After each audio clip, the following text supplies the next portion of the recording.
Hello, welcome to Juniper Level Botanic Garden, the home of Plant Delights Nursery. This is a plant that always delights me late in the growing season, in early to mid-fall. It's now the middle of November. We had one morning this week where it went briefly down to about 29 degrees. This is a fairly sheltered spot and it wasn't hurt, but of course you want me to tell you what this is. Well, this is a pelargonium. Pelargoniums are commonly called geraniums as opposed to the plants we call geraniums or the true geraniums. They're two very closely related genera, pelargonium and geranium.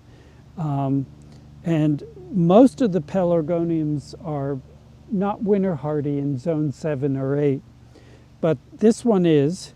These have been here for, let's see, I'm looking at the label, for 5 years.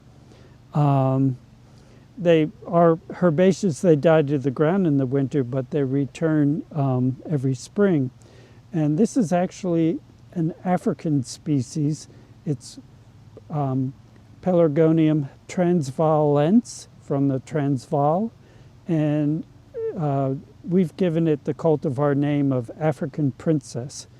The foliage, like so many pelargoniums, has a beautiful raggedy sort of halo of burgundy in the center of the leaf.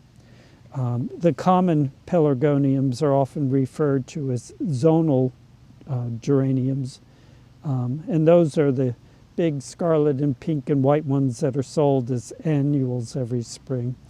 But this is a winter hardy perennial. It starts blooming in the fall.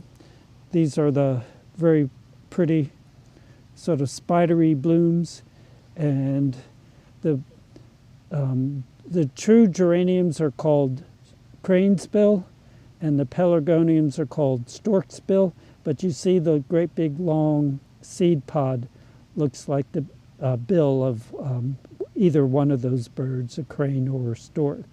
So that's where they get their name.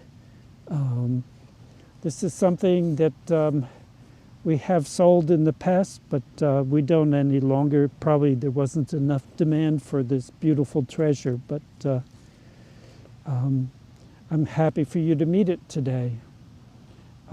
This is a quite shady spot. I've grown it in another garden in quite a bit more sun. I don't think it wants to be out in full sun. It's perfectly happy here, and the fact that it's blooming well makes me think that it's a good site for it. But it's adaptable to the amount of shade, just average drainage. We don't do anything special to encourage it. It's pretty low maintenance. The only maintenance is to cut it to the ground after frost has turned it brown. Thank you very much for your time today, and I hope to see you again in the garden. We don't see seedlings of it in the garden. Have decided I'd like to collect some seed and start it from seed and maybe see if we get any color breaks in the seedlings, like maybe a white one or something like that, or maybe a plant with even better marked foliage.